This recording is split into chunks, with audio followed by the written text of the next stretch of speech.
liệt chào đón các bạn quay trở lại với báo động khẩn cấp.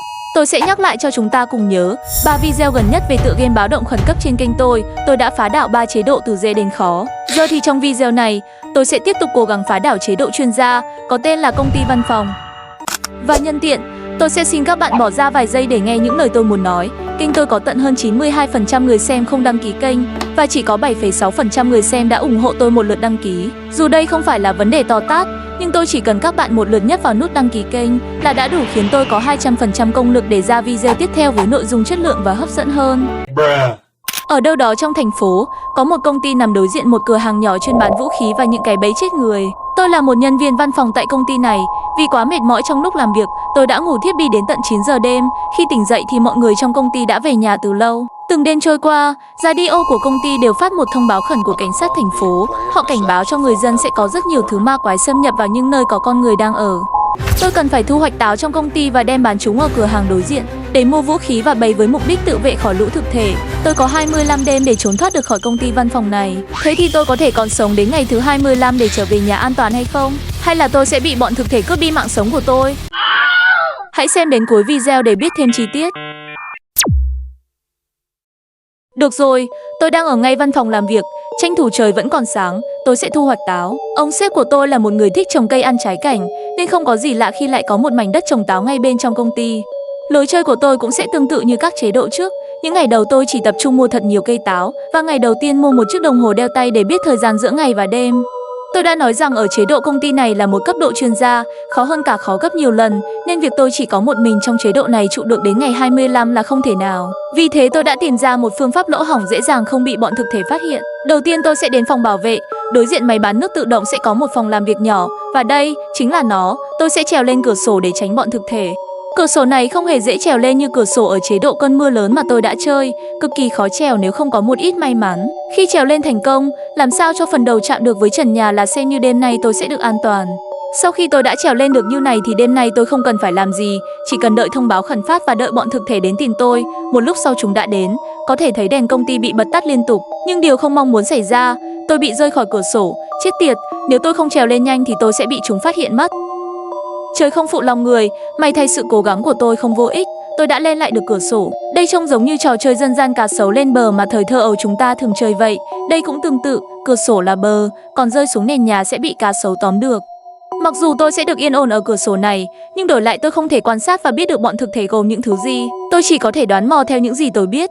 Đèn công ty bị bật tắt liên tục, khả năng cao là thực thể tôi cảm thấy tuyệt vời, và còn 1 đến 2 thực thể khác trong đêm nay mà tôi vẫn chưa thấy chúng. Ngày 2, bọn thực thể chúng đã biến mất. Phải nói rằng từ cửa sổ đi đến cửa hàng không mấy gần. Thời gian ban ngày trôi qua rất nhanh, tôi phải cực kỳ gấp gáp thu hoạch táo và mua hàng hóa cần thiết ở cửa hàng. Nếu trước 9 giờ đêm tôi vẫn chưa lên được cửa sổ, chắc chắn tôi sẽ thất bại. Cái khó ở chế độ này là như vậy. Cách leo cửa sổ không hề có mẹo, chẳng qua số chết của tôi chưa tận. Đêm nay có 2 thực thể, tôi cảm thấy tuyệt vời và cô gái chân ghế, dường như chúng không thường xuyên đi vào căn phòng này. Ngày 3, táo hôm nay bắt đầu dần sai trái. Việc thu hoạch tất cả táo thật sự là một vấn đề ngốn nhiều thời gian. Tôi nên cố gắng dành dụm tiền để thuê anh bạn giúp thu hoạch táo với 6.000 tiền, mua xong xuôi hàng hóa, quay lại với thử thách leo cửa sổ. Thông báo khẩn từ radio vẫn còn đang phát, vậy mà thực thể nó đã đột nhập vào. Đêm nay có 2 thực thể, vẫn là cô gái chân ghế và thực thể hãy chơi với tôi.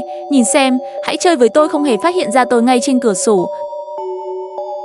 Ngày 4, bọn thực thể trước khi rời đi cũng không thèm bật lại đèn công ty. Không sao cả, dù gì tôi cũng đã mua vài cây nến để thắp sáng đường đi. Hôm nay tôi không mua gì mà chỉ để dành tiền.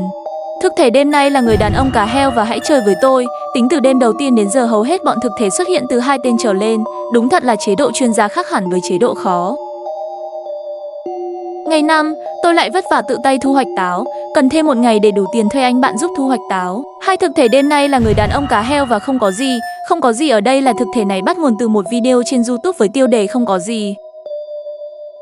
Ngày 6, cuối cùng tôi cũng đã thuê được anh bạn nông dân này. Thế là xong buổi sáng ngày hôm nay. Thực thể ban đêm lại là không có gì và ông Hoàng Nhạc Bóp. Thật bất ngờ khi ông Hoàng Nhạc Bóp lại là nhân vật kinh dị trong tựa game này. Có thể do khuôn mặt của ông ấy sau khi trải qua quá nhiều lần dao kéo, nên gương mặt trở nên đáng sợ và không hề dễ nhìn chút nào. Ngày 7, nhờ anh bạn thu hoạch táo mà tôi có thể mua hàng hóa tiết kiệm thời gian hơn. Thực thể đêm nay là ông Hoàng Nhạc Bóp và Seth Senjon. Thực thể Seth Senjon đáng sợ ở chỗ nhân vật này có một gương mặt bằng nhựa, có biểu cảm đờ đẫn và đôi mắt mở to trừng trừng không khiến người nhìn cảm thấy không lo sợ. Ngày 8, tôi sẽ mua một cây cào giúp táo mọc nhanh hơn với giá 2.500 tiền. Chân thành mà nói, việc leo cửa sổ vào mỗi đêm vẫn là một khó khăn lớn với tôi. Đến giờ tôi chưa thật sự thành thạo phương pháp này. Thực thể đêm này cũng lại là Seth Senzon và thực thể quái vật đầu trái tim. Thực thể đầu trái tim có lẽ là một thực thể kinh dị trong vũ trụ Analog Horror nổi tiếng trên Internet.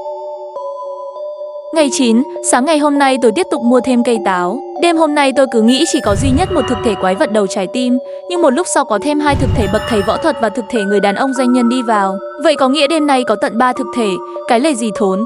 Nếu những ai có ý định chơi ở chế độ này chỉ một mình thì nên cân nhắc lại.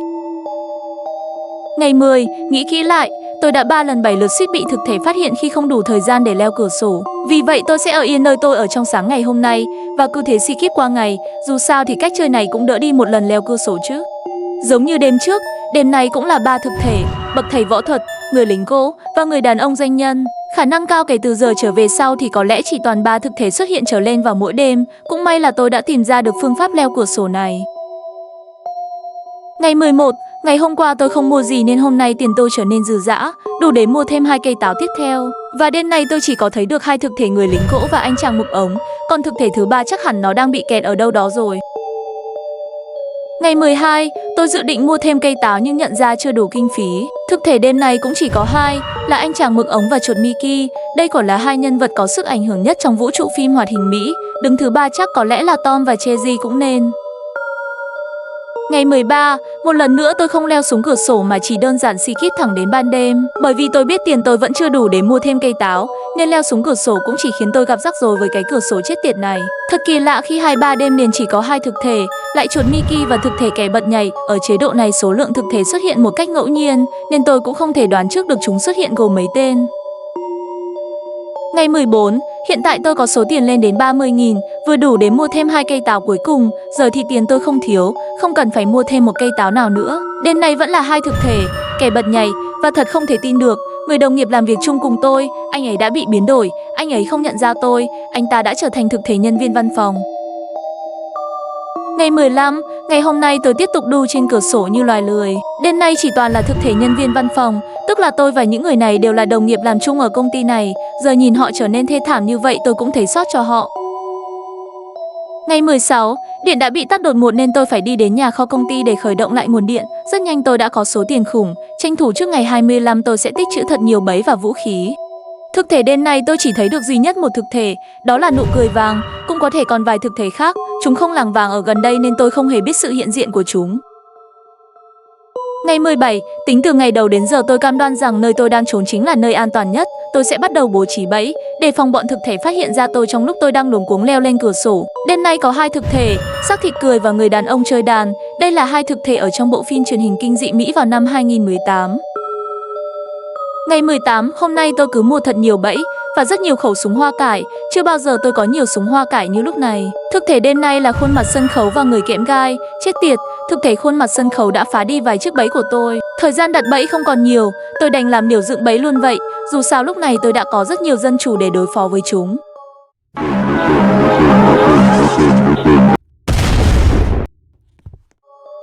Ngày 19, tôi đã tiến thêm được một bước đến với ngày thứ 25. Từ đây đến đó công việc của tôi chỉ cần đặt bẫy và đặt bẫy, càng nhiều càng tốt. Tôi có thể nhờ số bẫy này để tiêu diệt được thực thể đêm nay, nhưng tôi cũng sẽ tốn nhiều tài nguyên khi đối đầu với trùng đêm 25 hơn. Thực thể đêm nay tiếp tục là khuôn mặt sân khấu, và có thêm 3 gã hề đi cùng nó. Trò chơi đang bắt đầu khó hơn rồi đấy. Tôi không nghĩ rằng bọn hề lại thích tìm đường chết đến như vậy, cứ lao đầu vào những cái bẫy, làm tốn một mớ tiền của tôi. Ngày 20, vậy là chỉ còn vỏn vẹn 5 ngày nữa là tôi sẽ đánh bại chế độ chuyên gia. Những ngày cận cuối mới chính là khoảng thời gian tôi cần cẩn thận và kỹ lưỡng nhất. Một sai sót nhỏ là xem như công sức tôi quay về con số 0. Đêm nay cũng chỉ là thực thể những gã hề, chúng đã phá hết số bẫy còn lại của tôi. Vì vậy tôi đã rút kinh nghiệm để cận ngày cuối mới bắt tay vào việc dựng bẫy. Ngày 21, một bẫy đã thành một thói quen khó bỏ của tôi. Đêm nay có 2 thực thể, súp trống rỗng và kẻ bị luộc. Súp trống rỗng là một đoạn video ngắn ghi lại cảnh người đàn ông châu Á ngồi ăn bát súp. Còn kẻ bị luộc là một thực thể trong vũ trụ Analog Horror khá nổi tiếng trên Internet. Ngày 22, cứ một ngày trôi qua, tôi cũng đều mặc định có 10.000 tiền, quá đủ để mua bẫy và súng đến ngày 25. 2 thực thể đêm nay là người đàn ông này và kẻ bị luộc. Về thực thể người đàn ông này hầu hết chúng ta đều gặp hắn trong giấc mơ, cũng có thể gọi hắn là gương mặt quốc dân dành cho những người thích mơ mộng. Ngày 23, tiếp tục làm việc mà tôi giỏi nhất, Dù bây giờ tôi có cực kỳ nhiều bẫy và súng, nhưng tôi không nỡ dùng chúng trong đêm này, rất phí phạm. Tôi không hề biết đêm 25 thứ gì sẽ đợi tôi, vì vậy tiết kiệm được chiếc bẫy nào thì có cơ hội sống ở đêm 25 nhiều chừng đó. Ôi trời, đêm nay chỉ có lẻ loi một thực thể người đàn ông này, thiết nghĩ những ngày cận cuối sẽ có rất nhiều thực thể xuất hiện làm chứ. Cũng có thể chúng đợi đến ngày 25 lấy số lượng chèn ép chất lượng bẫy của tôi không chừng. Được rồi, giờ thì tôi đã sống được đến ngày 24 đã quá là kỳ tích. Hôm nay tôi sẽ bộc lộ thú tính của tôi, không cần phải ngán một thực thể nào cả. Đêm nay tôi sẽ phán dân chủ vào đầu của từng tên một. Nó đây rồi, là thực thể mặt trời có mắt. Nó đã bay màu với một phát dân chủ của tôi. Kế tiếp là thực thể ngôi nhà xanh lá, tốc độ bốc hơi nhanh hơn cả mặt trời có mắt. Một lúc sau có thêm hai thực thể tiếp viện, thực thể tivi có mắt và cô gái điên loạn, và chúng cũng thành nạn nhân của dân chủ. Sau bao nhiêu đêm dài lắm mộng, cuối cùng tôi đã đến được với ngày trọng đại này, là ngày 25. Tôi đã dồn hết tâm huyết vào đống bẫy ở đây. Đêm này chắc chắn là một đêm dài cho mà xem.